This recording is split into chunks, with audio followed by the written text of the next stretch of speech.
So we started a series a few weeks ago in terms of the question of how do you change our country? And I keep saying that the only way you change our country is to change people, because the country is made up of people. So how do we change people?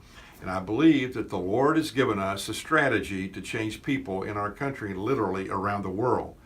So we're talking about this whole subject of disciple making, or the D word. And what I want to talk about briefly today is, what is discipling? And then next week, I think we're going to talk about what happens if we don't engage in the process of disciple making. But first of all, I want to look at a passage in Deuteronomy chapter 6, just a couple verses there, verses 1 and 2. The scripture says in Deuteronomy 6, "These are the commands, the decrees, the laws the Lord your God directed me to teach you to observe in the land that you are crossing the Jordan to possess, so that you, your children, and their children after them may fear the Lord your God as long as you live, by keeping all his decrees and commands that I give you, and so that you may live a long life and enjoy a long life." And so as the scripture lays out here, God's plan was to develop and build into the lives of future generations. And so we'll see in a week or so what happens when we don't build into the lives of future generations, whether it be through a church, through a ministry, through even a secular organization.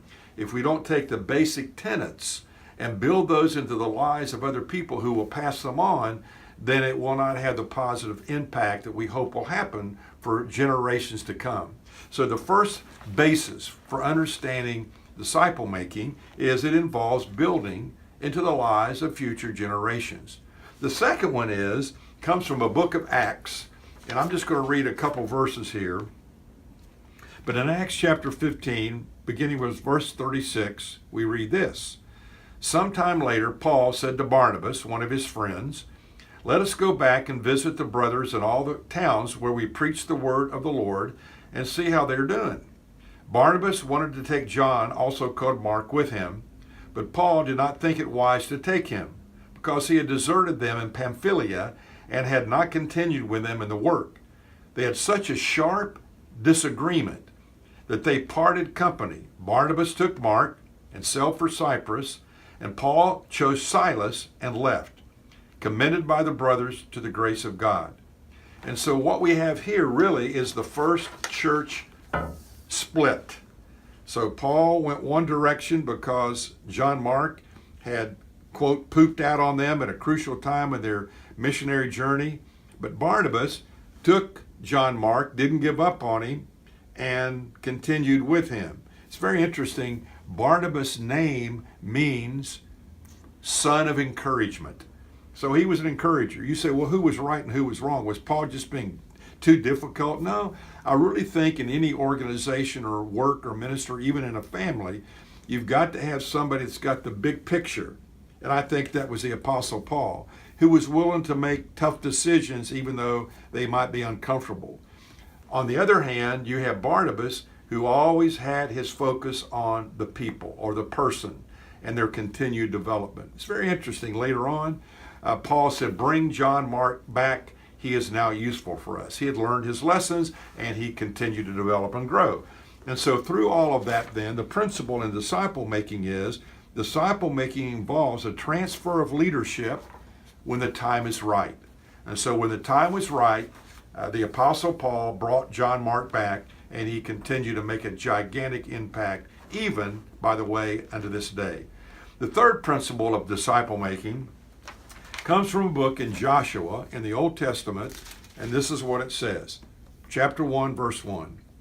"After the death of Moses," so Moses has passed away, "the Lord said to Joshua, the son of Nun," that's N-U-N, not N-O-N-E, Moses' assistant, "Moses, my servant, is dead. Now then you and all these people get ready to cross the Jordan River into the land I'm about to give to them and to the Israelites. And I will give you every place where your foot sets down."